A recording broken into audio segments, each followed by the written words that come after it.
What's up, everyone? I am Wink. I am Skillz. And this is Scream Cheese. This is a show where we talk about horror movies, do horror movie reviews, comparisons, all sorts of stuff like that. Today we've watched When a Stranger Calls from 1979, starring Carol Kane, Charles Durning, Colleen Dewhurst, and Tony Beckley. It was directed by Fred Walton, written by Fred Walton and Steve Feeke. And I don't know if you know this, Skillz, but the first 20 minutes of When a Stranger Calls is actually a shot-by-shot remake of Walton's short film, The Sitter. Yes, I did know that. Which is kind of based on that folklore. When we picked like our first movie we were gonna do for Scream Cheese, we picked this because this was like the quintessential horror story. And so that kind of folklore, at least as far as we know, has been around since like the 1960s. I might add that Wes Craven has credited the first 12 minutes of Scream as a homage to When a Stranger Calls. So totally. We did watch the remake in 2006 as well. We'll dive into the 1979 one. So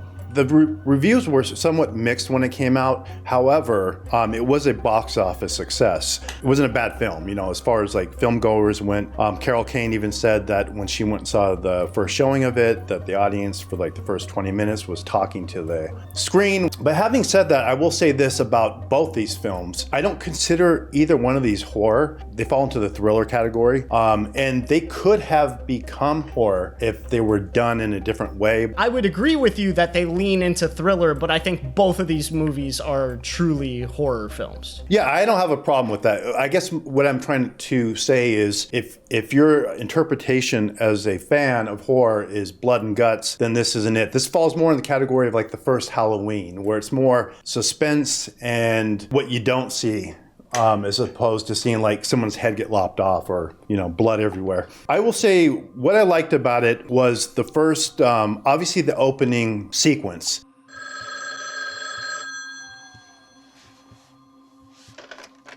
Hello. Have you checked the children?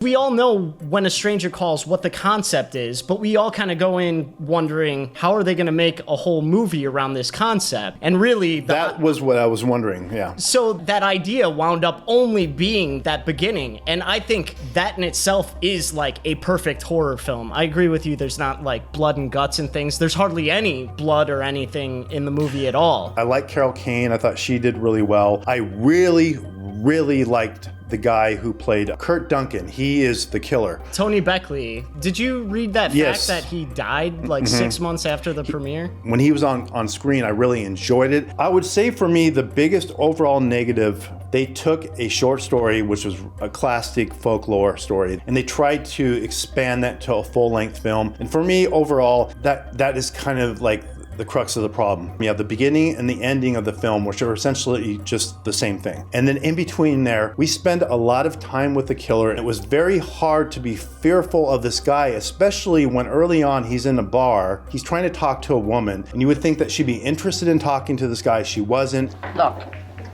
I've got my own money, so if you don't mind. Some other guy comes and beats the crap out of him, and he kind of just feels like kind of a weirdo guy. He doesn't feel like, he doesn't have the presence of like a killer. Now, you can have a killer that's kind of a weird, kind of almost wimpy guy that does horrible things, but it was just a really tough thing, the way they set up the killing at the beginning of how horrendous it is. And then this guy is just kind of like, you almost feel bad for him. My experience of him is completely different than yours. I wasn't empathizing the way you were. And in fact, I was fearful for everyone around him. I wasn't looking at that guy going like, this poor guy, he's a pussycat, like, I feel bad for him. I was scared for everybody who I knew they were pushing his buttons, and this is a guy who is completely insane, who can literally kill someone with his bare hands. I agree that it's like two different films kind of jammed together. I was glad that they did that because it just expanded the breadth of the film and made it something more. I would say that even with the woman like that he was kind of hitting on. She seemed like she was kind of like rough around the edges. He came across weird. She seemed like she wants to smoke cigarettes and drink at a bar and not talk to anyone. I agree with you, and I enjoyed the exchanges and performances. Don't get me wrong, I wasn't bored. This is where we disagree, and this is kind of an interesting point because I'd like to see what other people feel. For me, it was like the equivalent of starting Halloween with somebody beating the crap out of Michael Myers. He was excellent as far as playing that kind of weird character that you can't trust. I almost feel like Tracy could beat the crap out of him. So, like you said, she was a presence, and she wasn't like your little girly girl. So here's a question for you. Do you think that the fact that the beatdown of Kurt's character might have been the worst fight ever filmed in the history of cinema? Do you think that might have had some impact on how you felt about it? Hey, Bill. Bill!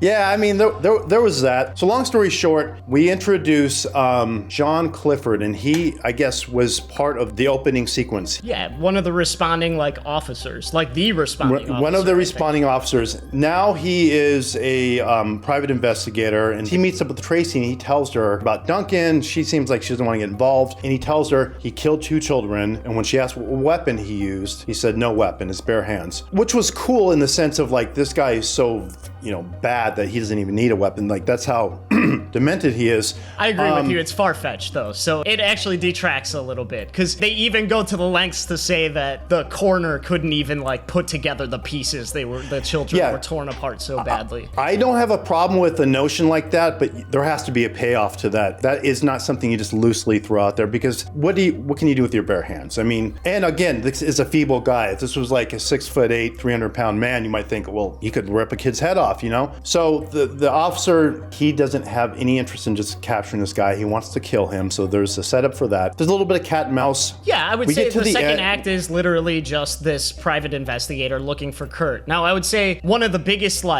it's not even a plot hole so much as just a plot point that I felt they kind of just took for granted was how the private investigator found Tracy. And then I would say some of the weird stuff was just, when he did knock on her door and he was just terrible. This guy's not even a cop anymore, but he's still carrying himself like a cop from that time. And it's abusive. Have you got a badge? I'll show you a badge when you open the goddamn door. Abusive as hell, so long story short, we go to the last, I guess, act of or sequence of the film, and we're cutting back to Jill. Her and her husband are now going to go out for dinner. They have a babysitter come. So she gets a call while they're at dinner. She freaks out. She goes back to the house. The police go. Everything's fine. It comes back to, what are we doing here? First of all, why does he care about her? Because originally he killed kids. He didn't even hurt her kids. He didn't even kill her husband. I don't get this guy's motive other than he's weird, and for some reason he's decided now he's obsessed with this girl Jill. Well, he is obsessed. To me, it makes complete sense. I mean, as far as their motive goes, even if it does make sense to you, he does not come across to me as a threat. We know from the opening scene when he's the person on the phone in the house that his intention is not to scare her. He's obsessed, and he wants her blood all over him. And then when he's free, that is and he true. finds out where she is, he comes for her. That's all true. I guess I just feel that wasn't fleshed out enough. I think for you were seeing him as a weirdo and somebody you were starting to empathize with. I always saw him as a psychopath who was deranged and dangerous, and that his feebleness was a misdirection for anyone around him. What you got to keep in mind, though, is our reaction to how we feel towards him could also be because I'm 6'2" and you're 5'1", so that could be the main reason. But dude, I'm actually 3'7". I'm a little guy. I want to wrap this up because we're going on. I want to get into the remake. So my final thoughts on When a Stranger Calls 1979, I really enjoyed it. And I went into the film thinking the whole film was going to be about that first 20 minutes. So it was interesting to see how they were able to stretch it out. I can't say it's a great film, but I really enjoyed it. Yeah, and similarly, I think the film has some problems, but most horror in general has far more problems. I think that the first 20 minutes is is an absolute masterpiece. I found it chilling. I found it scary. I really, in the end, enjoyed all of it. So then we're gonna move on to When a Stranger Calls '06. That's directed by Simon West, starring Camille Bell. 85-90% of this movie is the first 20 minutes of the original. They kept the characters' names. They kept, like, it's in the truest sense a remake, but for modern audiences, they did decide to ditch all that second and third act stuff and just stick with the story as we know it. So, like, the biggest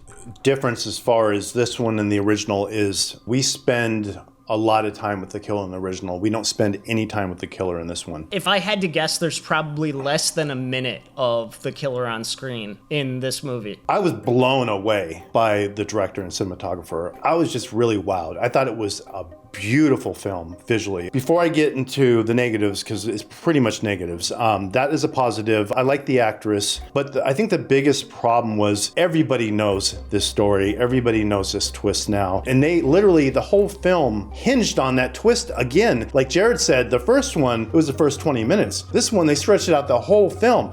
By the time they got to the twist, I'm like, first of all, we know this is coming, number one. Number two, the entire time I've been watching this film, it was shot in a way where I'm like, I feel like I know the killer's in the house. The way the main character was walking around the house, the way she was jumping, you felt like someone was in the house. So even if you hadn't known that, wouldn't have been a twist, you know what I mean? So first off, I would say both of us had seen this movie near when it came out, and neither one of us remembered the movie very well. So I didn't remember it at all. You know that's like a problem to start with. One of the biggest problems I felt like the movie had was the fact that we as viewers kind of knew what was going on. Besides getting that phone call where the cop literally says the person's in the house, up until that point, that happened in the last act. Oh yeah, it happened like 10 minutes before the film ended. There were points in the middle of the second act where you were sure that she knew that she was in danger in the house. But then we decided, wait, maybe not. Maybe we didn't do the tell yet. And then we were like, well, maybe we did do the tell. Maybe we do know we're in danger in the house. It was just like, because your audience already knows, it felt like the actress knew, it felt like the director knew. It feels like everybody knows, and it's like, oh, did we give it away yet? No, we didn't. So let's pretend, let's do a couple more minutes pretending like we don't know. And I felt like that's kind of weak.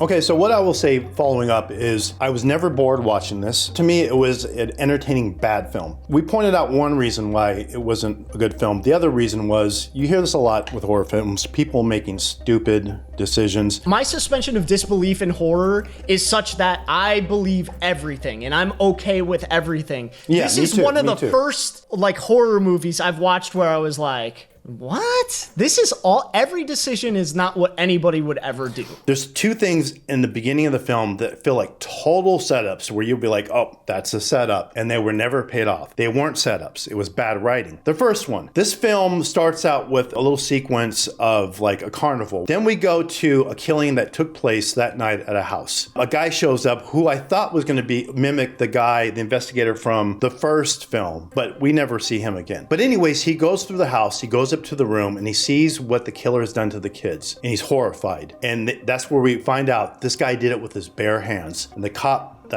he's a sheriff actually, he goes and he sits down on the ledge on the porch, and we just fade out like this was horrible what he just saw. By the end of the film, we see the main character's friend and we see the housekeeper. They're dead. They're laying there. This guy's method of these horribly violent ways of killing people aren't even there. In fact, there's not a bruise, there's not a drop of blood. So I don't know why that was set up if it wasn't paid off. Another thing that was set up, the main character's running at the beginning. And they go with this for a while, like she runs, that's part of her character. And then she misses her goal by 1 second, and her coach says she got 25 seconds. And her coach goes, I know you can do this in 24. Remember what I told you. And so you're thinking like, okay, this is gonna play out in the final act. She's gonna, and then it's never even touched on again. I watched it over the course of like 3 nights, and I completely forgot that. But I even, in that moment, I was like, oh, the setup, it's gonna be she's a runner. Okay, so cool. One thing that I found really, really annoying, and tell me if this bothered you at all. So we didn't see those kids the whole movie, and then when we did, they were like crying the whole time, and it was obnoxious to me. There's so many moments like this that bothered me. She finds her friend dead in the bathroom, and she realizes the guy's in the house. house. Also, the police told her he's in the house. So she runs to the kids' bedroom. They're not there. She looks over to like, it's like a toy box. She moves in there, opens it up, and they're in there crying. And I'm thinking, how did that transpire? Did they see the killer come into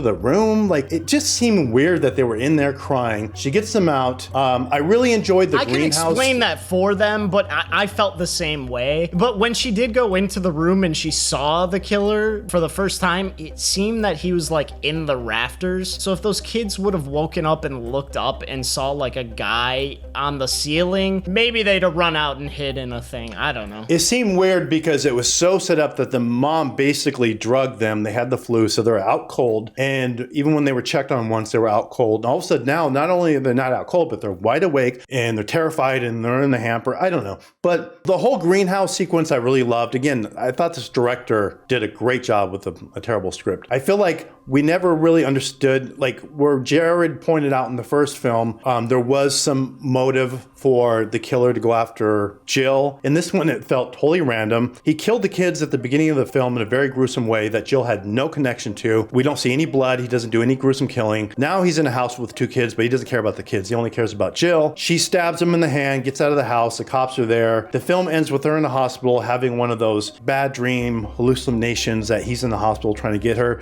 That one doesn't even make sense. Yeah. Because like the last moment we saw her was kind of like what should have been the last moment of the film is like she sees him driving by and she's like, holy crap, I made it out alive. It felt very off and it felt very contrived. It felt like this is what horror movies are, so we do this. And here's another interesting fact is, I don't know who was the production company, but when they first gave the green light on the film, they also pretty much gave the green light for the sequel, which was going to be called When a Stranger Returns. And the film did so horribly that they never pursued that. They revoked their green light. Hey, one other thing that we can't ignore. When the friend leaves, she's got to back out of a driveway that has a closed gate. It seems like when she came in, she wouldn't have been able to get through the gate. Now, if we just like in good faith believe if you get close enough to it, it's like automatic, fine, or I don't know, maybe she got out and opened it herself on the way in. It already seems weird that she's backing up to this gate that's closed. And then the fact that a branch on the ground is what seems to be deterring her from getting through the gate. It's just like, if I feel like I'm in so much danger, I'm gonna drive over a branch. It's not like a tree had fallen. It was a big ass branch. What did you feel about the killer in the remake? The little bit I saw of him, I actually liked him a lot. He seemed scary. And also,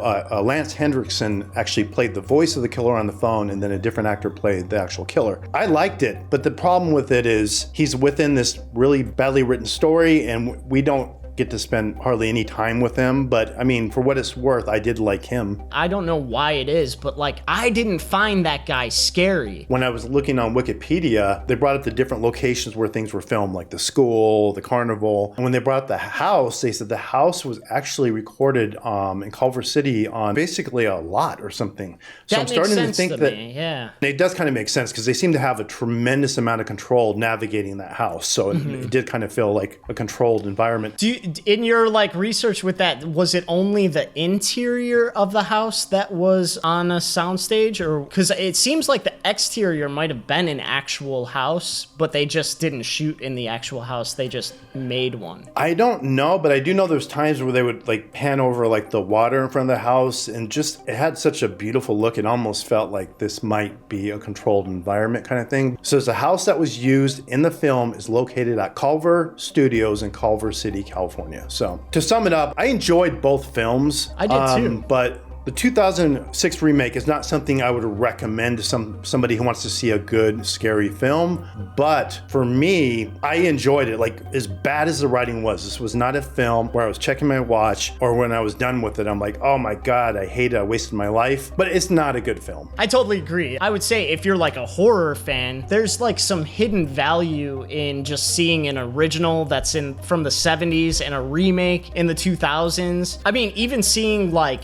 what scares audiences or what they think scares audiences with the resurgence of the 70s style with things like Hereditary and such today. If they tried to do a remake again, they might actually go closer to the original and try to play with concepts beyond just the phone call in the house again. I would like to watch the sequel to the original next. For sure. I think that both of the movies, like for my taste, would be better with some violence. I'm cool with horror not having tons of violence, but I think that the killer would be scarier in each case had we seen a little bit more violence, more danger. I was just gonna ask you, so When a Stranger Calls 1979, out of 10, what do you give that movie? I guess for me, if I go by my personal taste, I would probably give it a 7.5.